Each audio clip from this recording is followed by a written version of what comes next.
بسم الله الرحمن الرحيم Alhamdulillah wassalatu wassalamu ala rasulillah wa ala alihi wa sahbihi wa mawalah wa la hawla wa la quwata illa billahi wa ba'du. Alhamdulillah, segala puja dan puji hanya milik Allah subhanahu wa ta'ala. Salawat dan juga salam tahdiahkan kepada Rasul kita Nabi besar Muhammad sallallahu alaihi wa ala alihi wasallam. Alhamdulillah, di siang hari ini kembali kita bisa duduk bertalabul ilmi di Masjid Nidaul Ilmi. Dan pembahasan di siang hari ini kita akan membahas tentang keajaiban 1 jam sebelum waktu subuh. Ma'asyiral muslimat yang dimuliakan Allah subhanahu wa ta'ala, kita tahu Allah subhanahu wa ta'ala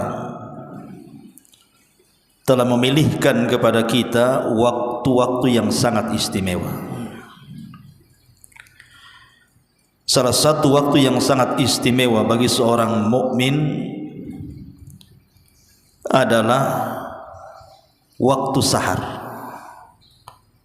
atau kita katakan waktu sebelum sholat fajar. Kenapa kemudian waktu ini sangat istimewa? Pertama, di waktu ini Allah subhanahu wa ta'ala menyelamatkan Nabi Allah Lut alaihi salatu wassalam. Sebagaimana Allah subhanahu wa ta'ala mengatakan, illa ala lutin najjaynahum bisahar, kecuali Lut dan juga putri-putrinya kami selamatkan mereka di waktu sahar. Sahar itu artinya waktu sebelum datang waktu fajar. Kemudian yang kedua, waktu ini adalah waktu di mana Allah subhanahu wa ta'ala turun dari langit menuju langit dunia. Jadi Allah subhanahu wa ta'ala turun ke langit dunia, kemudian Allah subhanahu wa ta'ala menebarkan keberkahannya. Sebagaimana hadis yang sangat ma'ruf, di mana Nabi sallallahu alaihi wasallam mengatakan, yanzilu rabbuna ila sama'id dunya fi kulli thuluthil lailil akhir wa dzalika kulla lailatin. Allah subhanahu wa ta'ala turun ke langit dunia, dan itu di sepertiga malam akhir. Kemudian Allah subhanahu wa ta'ala setiap malam ketika turun ke langit dunia pada sepertiga malam akhir itu, Allah katakan kepada hamba-hambanya, man yad'uni fa astajibalah, siapa yang berdoa kepadaku, kukabulkan doanya. Wa man yas'aluni fa'utiha, siapa yang meminta sesuatu kepadaku, kata Allah, aku berikan permintaannya. Wa man yastaghfiruni, dan siapapun yang meminta ampun kepadaku, maka Allah subhanahu wa ta'ala akan ampuni dosa-dosanya. Artinya waktu sahar itu waktu Allah turun menemui hamba-hambanya. Kemudian yang ketiga, para nabi dan rasul mereka sangat memperhatikan waktu sahar ini, waktu sebelum subuh ini, dan mereka gunakan untuk berdoa, beristighfar kepada Allah subhanahu wa ta'ala. Sebagaimana diriwayatkan bahwa Nabi Allah Yaqub alaihi salatu wassalam, apabila dia hendak mengucapkan istighfar, memintakan ampun untuk anak-anaknya, qama fi waqtis sahari yunaji rabbahu wa yad'u auladahu,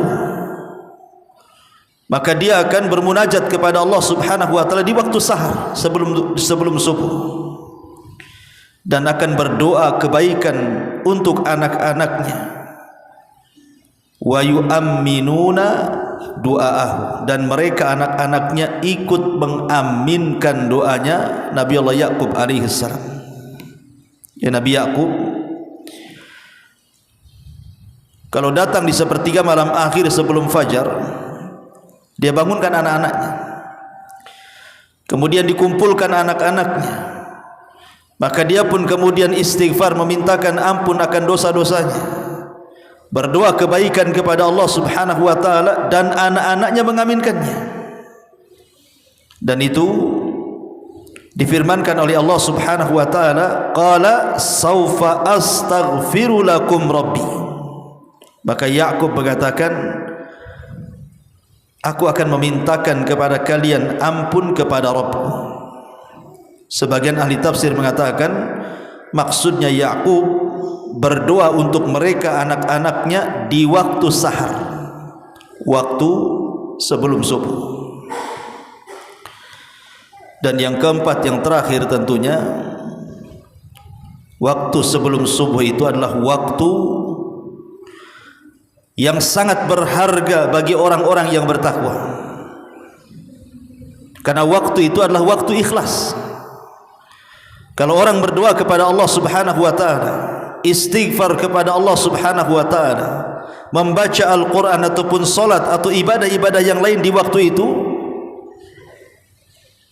maka akan lebih dekat keikhlasannya kepada Allah dibandingkan dilakukan di luar waktu selain waktu itu. Tentu hikmahnya, kenapa kemudian Allah Subhanahu wa taala pilihkan bagi orang-orang yang beriman, yang tahu tentang keistimewaan 1 jam sebelum subuh itu? Apa hikmahnya Allah pilihkan waktu itu?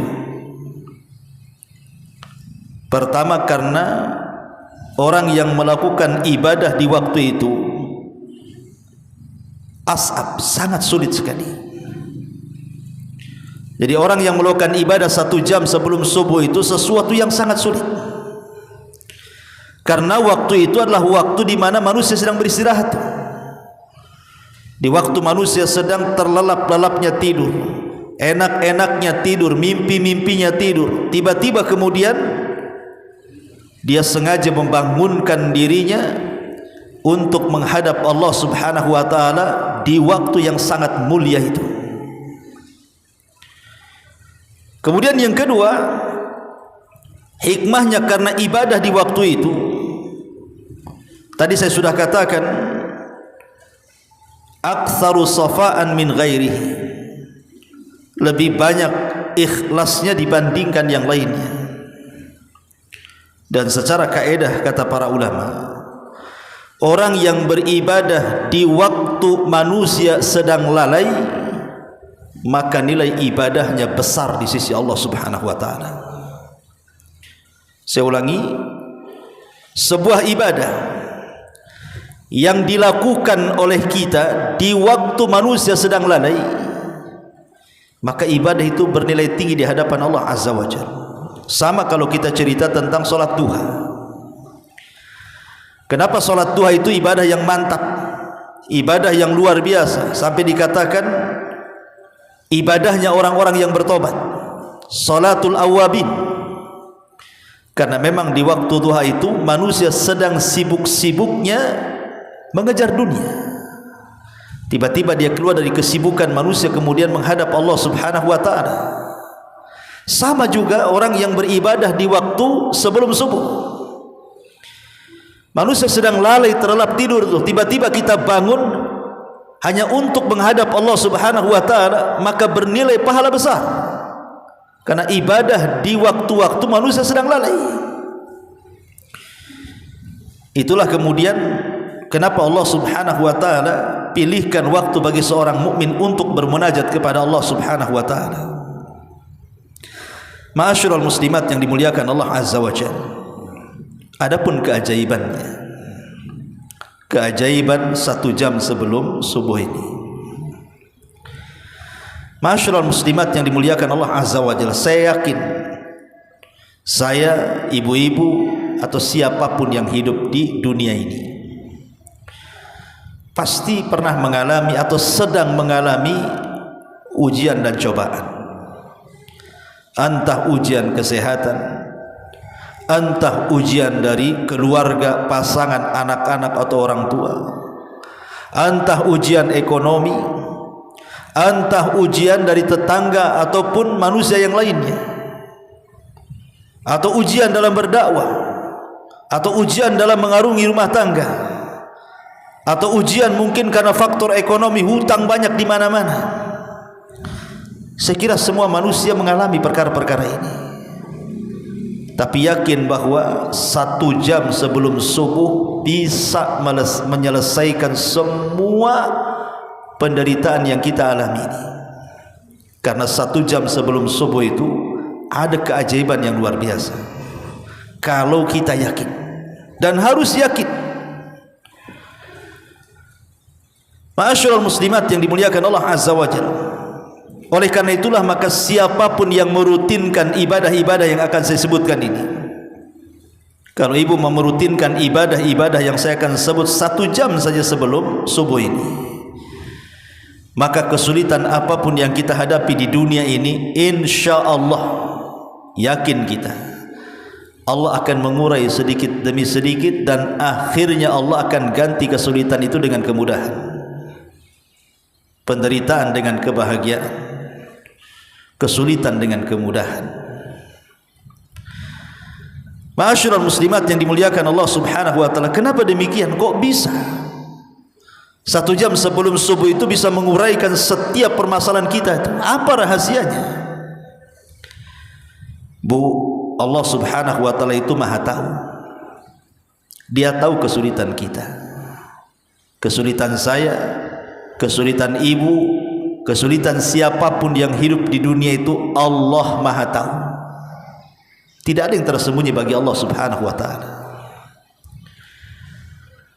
Oleh karena itulah maka Allah Subhanahu wa taala berikan waktu itu untuk bermunajat, di mana Allah Subhanahu wa taala akan datang pada 1/3 malam akhir, turun ke langit dunia, kemudian menawarkan kekuasaannya, keperkasaannya, kekayaannya, ampunannya dan rahmatnya kepada kita semuanya. Makanya Allah Subhanahu wa taala berfirman kepada hamba-hambanya, "Man yad'uni fa astajibala."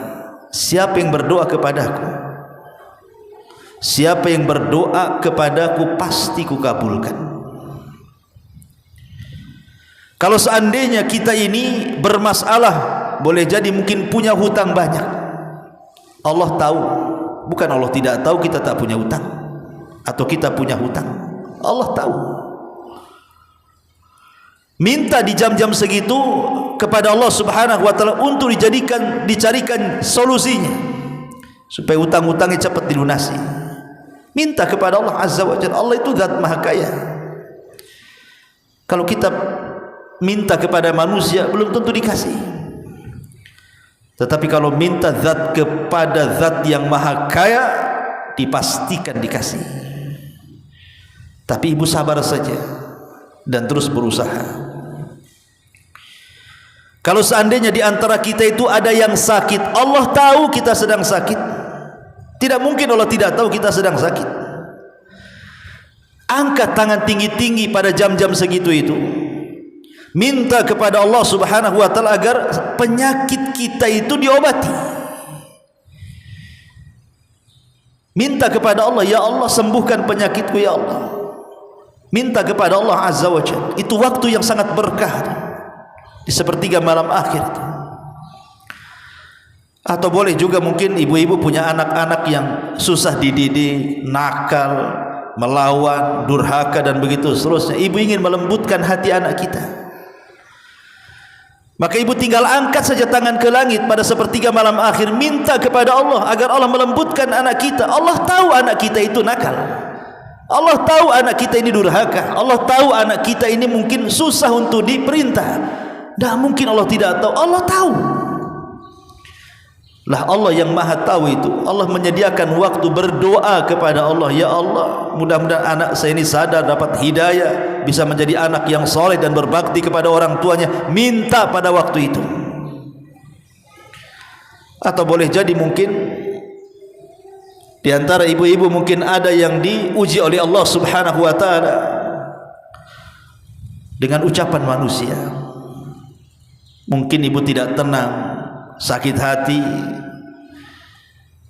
ataupun ibu kemudian merasa dibuli, difitnah, digibah, dibicarakan sampai sakitnya luar biasa. Allah tahu ibu sedang disakiti, dan Allah tahu siapa yang menyakiti ibu. Tinggal angkat ke langit, minta agar Allah berikan hidayah kepada orang-orang yang menyakiti ibu itu, dan Allah berikan kesabaran kepada ibu supaya itu menjadi pahala bagi ibu. Kan begitu harusnya. Coba bayangkan, kesulitan apapun yang kita hadapi di dunia ini, itu bisa diselesaikan dengan 1 jam sebelum subuh. Minta kepada Allah Azza wa Jalla, berdoa kepada Allah Azza wa Jalla, ketuk pintu langit. Coba kalau setiap malam seperti itu, setiap ada masalah kita menghadap Allah, setiap ada kesulitan kita menghadap Allah, setiap ada kesusahan kita menghadap Allah, setiap ada musibah kita menghadap Allah, tidak mungkin Allah Subhanahu wa ta'ala tidak memberikan solusinya. Mustahil. Maka waktu-waktu yang sangat indah ini jangan pernah terlewatkan. Lalu ibadah apa saja? Ada 4 ibadah yang sangat sederhana. Kalau ibu bisa lakukan 4 ibadah ini secara rutin setiap malam, berbahagialah. Yang pertama, ibu bangun, kemudian berzikir, membaca doa bangun tidur. Alhamdulillahilladzi ahyana ba'da ma amatana wa ilaihin nusyur. Kemudian ibu ke kamar mandi, ambil wudu, kemudian sholat. Ini ibadah yang sangat mulia. Kalau ibu bangun, berdoa selepas bangun, kemudian pergi menuju kamar mandi, kemudian berwudu, kemudian keluar dari kamar mandi, kemudian beribadah kepada Allah Azza wa Jalla, lakukan solat malam. Bisa 2 rakaat, bisa 4 rakaat, bisa 8 rakaat, atau seperti yang dilakukan Nabi SAW 11 rakaat. Lakukan, karena keajaiban solat malam ini luar biasa. Keajaiban solat malam ini luar biasa, di mana Nabi SAW pernah mengatakan, man qama bi ashri ayatin lam yuktab minal ghafilin, wa man qama bi mi'ati ayatin kutiba minal qanitin, wa man qama bi alfi ayatin kutiba minal muqantarin. Siapa yang tegak solat malam, siapa yang tegak solat malam ini, walaupun ibu hanya membaca 10 ayat dalam Quran, maka ibu tercatat dari orang-orang yang bukan termasuk orang-orang lalai. Kalau ibu mau tambah Qurannya dari 10 ayat umpamanya menjadi 100 ayat, maka ditingkatkan derajat ibu, maka ibu menjadi al-qanitin, orang-orang yang betul-betul taat kepada Allah. Subhanallah. Kalau ibu kemudian mau menambah lagi sampai 1000 ayat, maka Allah akan catat minal muqantarin. Ibu memiliki perbekalan yang cukup untuk kematian. Subhanallah. Ya. Walaupun hanya 10 ayat ibu baca dalam solat malam, itu sudah dianggap apa? Terlepas dari orang-orang lalai. Berarti ibu termasuk orang-orang yang taat kepada Allah Azza wa Jalla.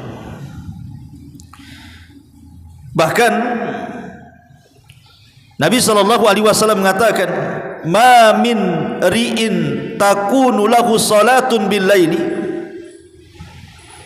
faghallabahu 'alaiha an-naumu illa kutiba lahu ajru salatihi wa kana naumuhu sadaqatun 'alaihi.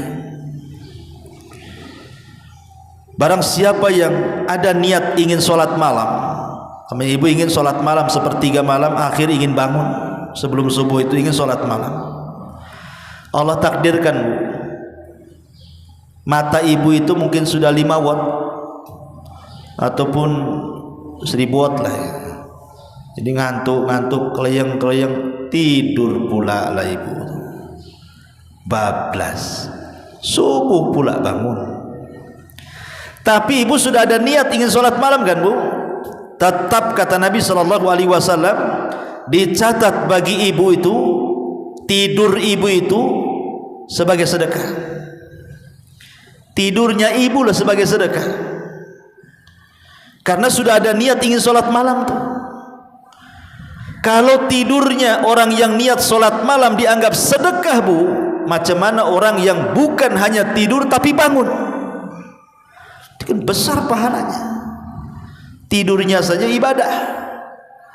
Bagaimana kalau dia betul-betul bisa bangun di sepertiga malam akhir kemudian melaksanakan sholat, kan luar biasa. Ma'asyiral muslimat yang dimuliakan Allah Subhanahu wa taala. Bahkan Nabi SAW mengatakan, ala adulluka ala abwabil khair, maukah kutunjukkan kepada kalian pintu-pintu kebaikan? Kemudian Nabi SAW mengatakan, as-sawmu junnatun was-sadaqatu tudfi'ul khati'ata kama yudfi'ul ma'un nara wa salatur rajuli min jawfil laili.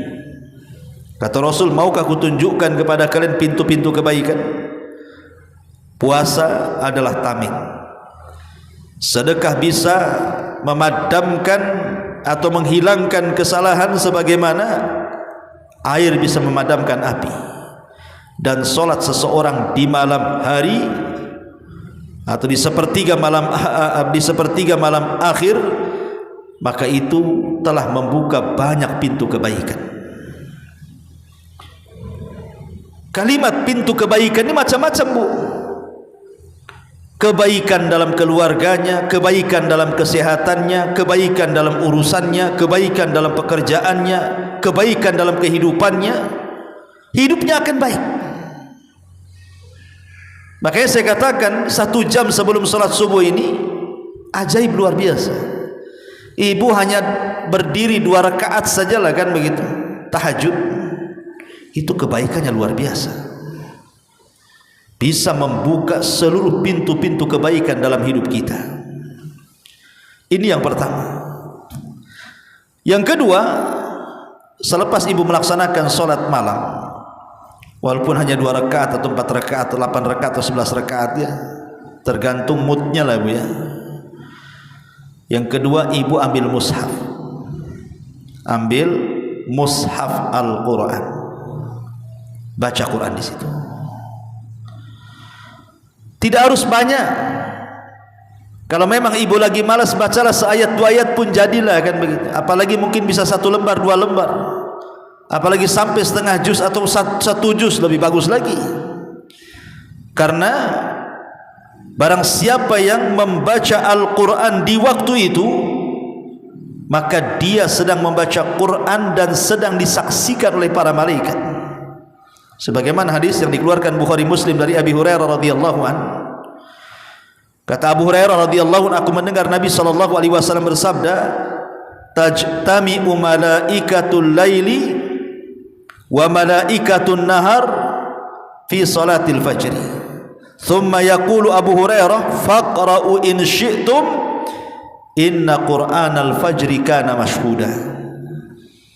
Malaikat akan berkumpul, di mana malaikat malam dan siang akan berkumpul di waktu fajar.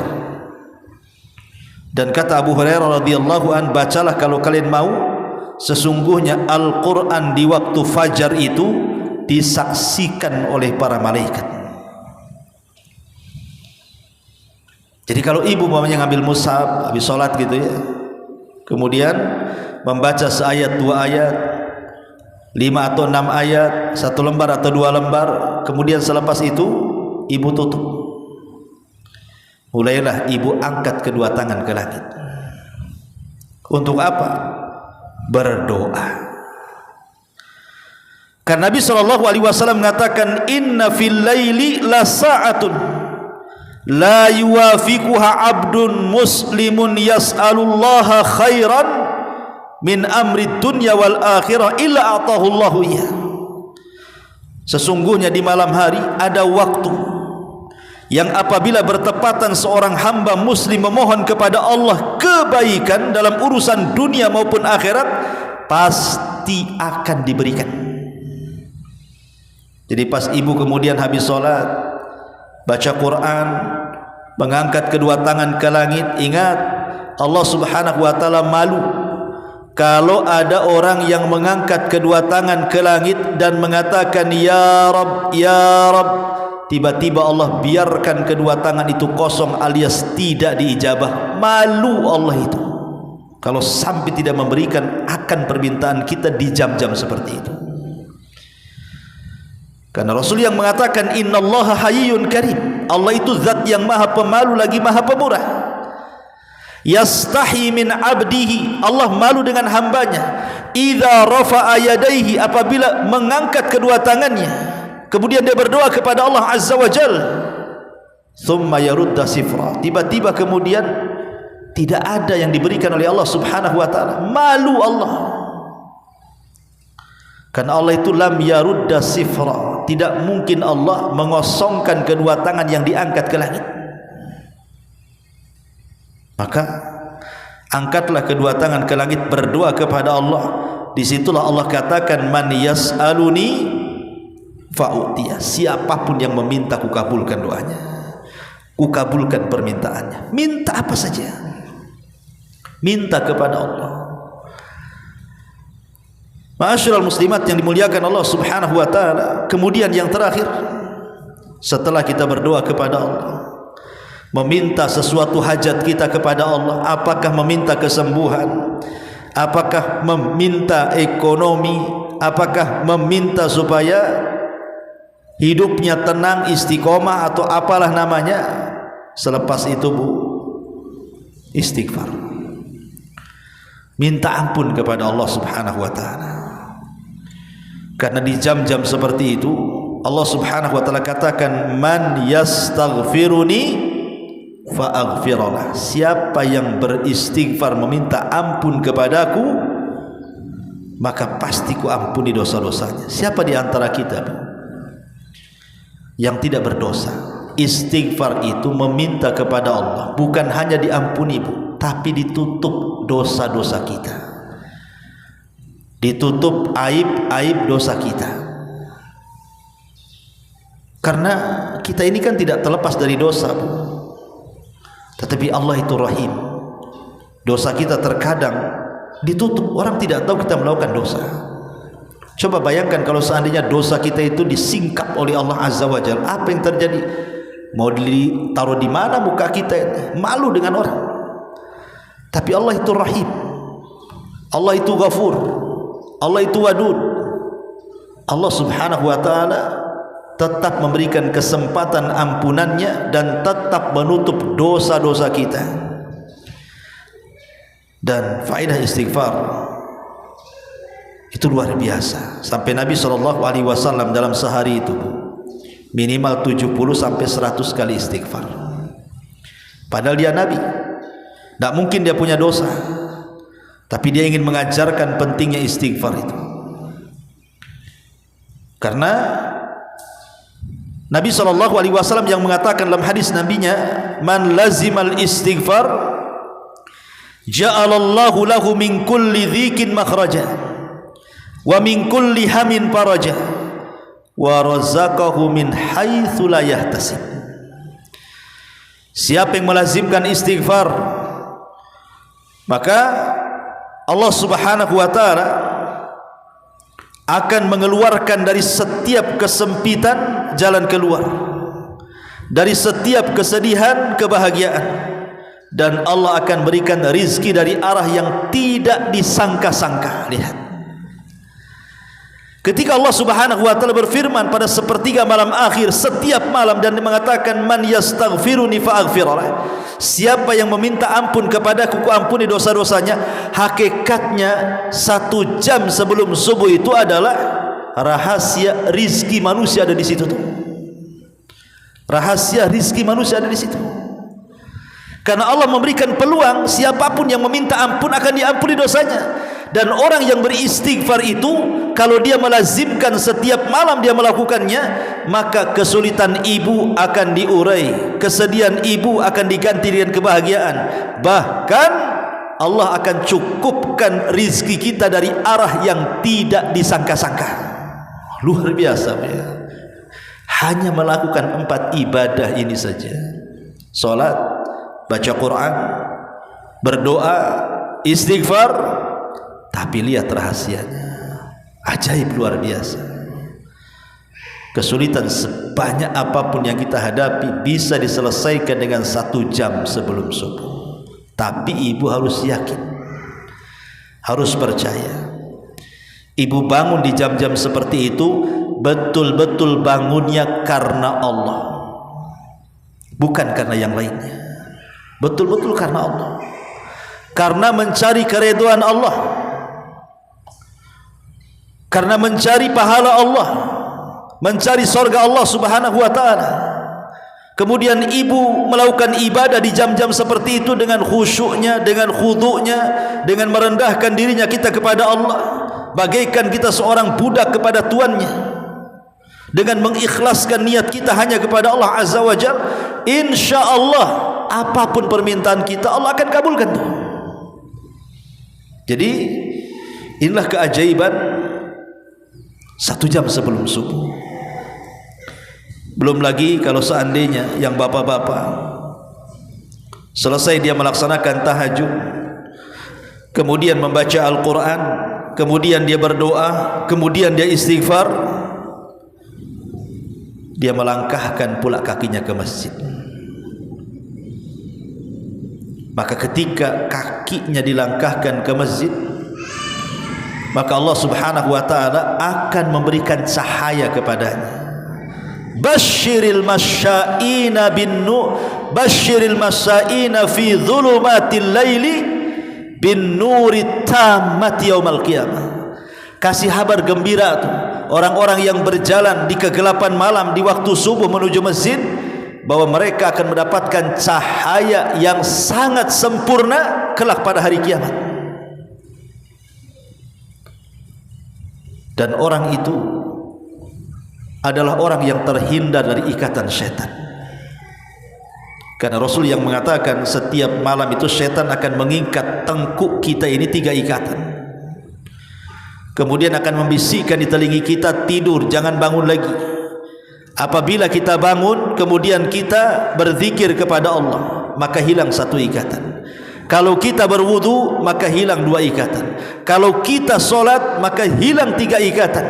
Ketika itu dia menjadi orang yang paling bersih hatinya, dan masa depannya akan cerah dan tidak ada suram. Tapi sebaliknya orang yang jarang bangun di waktu subuh, bangunnya jam 7, jam 8, jangan cerita solat subuh, cerita solat malam, subuh pun tidak gitu ya, maka orang ini hatinya buruk. Dan pasti akan banyak masalah yang tidak tahu masalah itu datang dari mana. Selesai 1 masalah kadang-kadang belum selesai datang masalah yang lain, masalah yang lain, masalah yang lain, sampai hidupnya dipenuhi dengan masalah demi masalah. Kenapa? Karena dia tidak pernah menghubungkan hidupnya dengan Allah Subhanahu wa taala. Dia bangun sementara dia terbangun di atas laknat Allah Azza wa Jalla. Karena orang kalau terbangun kemudian jam 7 atau jam setengah 7 atau anggaplah jam 6 lah, kemudian dia tidak berzikir, tidak wudu, tidak sholat, langsung kemudian sibuk memikirkan pekerjaannya, hari pertama dia bangun saja sudah dilaknat. Kenapa? Karena dia meninggalkan kewajiban Allah Azza wa Jalla. Dia meninggalkan sholat subuh. Tapi kalau ibu kemudian bangun, berzikir, kemudian berwudu, kemudian tahajud, kemudian berdoa, kemudian istighfar, kemudian sholat subuh, kemudian selepas sholat subuh ibu tidak tidur sampai terbit matahari, apalagi sampai kemudian berzikir dan baca Quran sampai waktu syuruk, kemudian sholat syuruk, selain pahalanya sama dengan haji dan umrah secara sempurna, maka hati ibu pun akan dibersihkan oleh Allah dan mampu menyelesaikan banyak masalah. Tapi kalau sebaliknya, hatinya akan buruk dan akan banyak masalah yang menimpa dia. Masyaallah muslimat yang dimuliakan Allah Azza wa Jalla, inilah di antara keajaiban yang disebutkan para ulama 1 jam sebelum subuh. Baik, sampai di sini kita buka tanya jawab. Silakan kalau ada yang mau bertanya. Iya.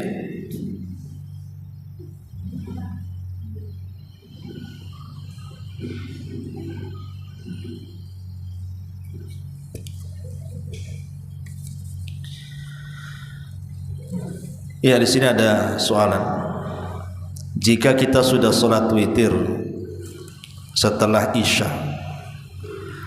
lalu kita terbangun di sepertiga malam, berapa rakaat sholat yang boleh dilakukan dan apakah ditutup dengan witir lagi? Iya, Nabi SAW mengatakan la witrani fil laili, tidak ada sholat witir 2 kali dalam satu malam. Witir itu cuma 1 kali. Ya Bu ya, witir itu cuma 1 kali. Berarti kalau ibu sudah witir selepas isya, kemudian Allah takdirkan di sepertiga malam ibu bangun, maka ibu cukup tahajud saja. Bisa 2 rakaat, bisa 4 rakaat, bisa 8 rakaat. Bahkan sebagian para ulama mengatakan sebanyak-banyaknya, asal 2 rakaat salam, 2 rakaat salam. Sebanyak-banyaknya Bu. Syaratnya 2 rakaat salam, 2 rakaat salam. Wallahu a'lam. Jadi tidak perlu diulang lagi witirnya Bu ya, karena sudah witir masalahnya. Afwan Ustaz, bagaimana caranya menghilangkan sifat dan kebiasaan berbohong? Dan apa akibatnya untuk diri kita jika kebiasaan tersebut tidak hilang dari diri kita, padahal ibadah dan amal baik senantiasa dilaksanakan rutin termasuk sholat malam? Ya, alhamdulillah. Nabi SAW mengatakan iyyakum wal kadhiba fa innal kadhiba yahdi ilal fujur wal fujur yahdi ilan nar. Wa ma yazalu ar-rajulu yakdzib wa yataharra fil kadhib hatta yuktaba indallahi kadzdzaba. Kata Nabi SAW, hati-hati kalian, jangan berdusta, karena dusta itu mengarahkan kepada al-fujur, keburukan, dan keburukan itu akan mengarah ke neraka. Dan ketika manusia terus-menerus berdusta, maka Allah Subhanahu wa taala akan menstempel dia bahwa dia adalah kadzab, pendusta. Masyaallah muslimat yang dimuliakan Allah Azza wa Jalla, meninggalkan kebiasaan berdusta ini, pertama berdoa kepada Allah agar kebiasaan buruk ini dihindarkan. Karena bagaimanapun yang membolak-balikan hati kita Allah. Minta kepada Allah agar hati kita ini dijernihkan. Sebab kalau hati jernih, lisannya ikut jernih. Kalau hatinya tidak jernih, lisannya pun tidak akan jernih. Karena kejernihan lisan dan perbuatan itu ditentukan dengan hati. Minta kepada Allah agar hati kita dijernihkan. Kemudian yang kedua, jangan biasakan berdusta. Lihat akibat-akibat orang-orang yang berdusta pada hari kiamat. Nabi SAW pernah dihantar oleh malaikat dan diperlihatkan azab kubur. Kemudian ada satu orang yang kemudian diterlentangkan, kemudian dirobek dengan pisau dari mulutnya sampai ke tengkuknya sebelah kanan. Kemudian setelah itu dirobek lagi dari mulut ke tengkuknya sebelah kiri. Ketika sebelah kiri kemudian dirobek sebelah kanan, sudah balik lagi. Ketika pindah ke sebelah kanan, sebelah kiri sudah balik lagi. Dan begitu seterusnya sampai dia merasakan azab. Kemudian Rasul mengatakan, "Ma hadza?" Dosa apa orang ini kok kayak gini kali siksanya gitu ya. Maka Rasul Jibril mengatakan itu dosa orang yang biasa berdusta hatta balagal ufuq, sampai melambung ke ufuk. Orang yang suka berdusta, maka sebagaimana berdusta itu sudah menjadi sebuah kebiasaan, maka biasakan untuk tidak berdusta. Dibalik kebiasaannya. Yang tadinya biasa berdusta akan coba balik. Kemudian juga jangan berkawan dengan orang-orang pendusta. Berkawan dengan orang-orang yang jujur. Makanya Allah mengatakan kunu ma'as-sadiqin. Berkawanlah kalian dengan orang-orang jujur supaya jadi jujur. Kalau berkawan dengan para pendusta jadi pendusta. Kemudian lihat akibat dosa lisan, afatul lisan. Bahwa satu dosa lisan itu bisa menjungkir balikan manusia ke neraka jahanam. Nabi mengatakan, "Innal 'abda la yatakallamu bil kalimati la yulqi laha balan yahwi sahibuha fi nari jahannam ab'ad ma bainal masyriqi wal maghrib." Terkadang satu hamba terpleset ngomongnya, akhirnya mengucapkan satu kalimat yang membuat Allah murka tanpa sadar diucapkan, tapi sudah memasukkan ia ke dalam jahanam. Naudzubillah, sejauh atau lebih jauh dibandingkan jarak barat dan timur. Maka mintalah kepada Allah taufik agar lisan kita ini senantiasa menjadi lisan orang-orang yang jujur. Kemudian juga apakah salat tahajud dan salat istikharah bisa dilakukan pada waktu yang sama seperti puasa sunnah, niatnya untuk 2 puasa sunnah? Iya. Salat istikharah ini dilakukan apabila kita hendak memilih sesuatu perkara yang tidak bisa kita pilih, terpaksalah istikharah. Atau tidak mesti 2 perkara yang dipilih. Mungkin kita hendak melakukan sesuatu, maka kita istikharah. Pemain ibu mau pergi dalam rangka bisnis, dalam rangka apa gitu kan, istikharah dulu. Atau mau menikah, yang belum menikah kan gitu ya, maka istikharah dulu. Jadi waktu istikharah itu tidak ditentukan waktunya, kapanpun bisa. Umpamanya kita mau berangkat siang tapi ragu-ragu, sholat istikharah. Jadi intinya bahwa sholat istikharah itu berbeda dengan sholat malam. Karena sholat istikharah sebabnya karena ada sebuah hal yang harus dipilih oleh dia. Sementara sholat malam ini kan murni ibadah. Dia ingin bermunajat dengan Allah Subhanahu wa ta'ala tengah malam dan ingin mengambil keutamaan waktu. Dan saya akhiri ceramah saya ini dengan satu kisah. Pernah saya kisahkan juga di sini. Tentang kisahnya siapa? Zubaidah. Zubaidah ini istri daripada siapa? Harun Ar-Rasyid. Ketika Zubaidah dan Harun Ar-Rasyid ini sedang melaksanakan haji, dia melihat banyak jemaah haji itu yang kehausan. Sebagian mereka mati karena kehausan, lelah, letih. Kalau ada air, walaupun tak ada makanan, itu masih bertahan hidup, Bu. Tapi kalau ada makanan tak ada air, sama aja bunuh diri, Bu. Jadi banyak orang yang mati di zaman itu, orang yang haji itu. Akhirnya Zubaidah terpikir ingin menginfakkan semua hartanya membangun mata-mata air. Ma'ruf sekarang di Saudi itu disebut dengan Ainu Zubaidah, mata airnya Zubaidah. Sehingga banyaklah setelah kemudian dibangun dengan dana pribadi dia, entah berapa triliun lah kalau zaman sekarang ini. Kemudian dibangunlah di beberapa titik yang dilewati oleh manasik haji, dibangun di situ sumur. Entah berapa ratus sumur gitu yang dibangun oleh Zubaidah ini, dan menghasilkan dengan keberhasilan yang gemilang sehingga tidak ada satu penjemaah haji yang kehausan lagi. Ketika Zubaidah sebelum meninggal, maka dia bermimpi. Mimpinya dipanggil oleh Allah Subhanahu wa ta'ala.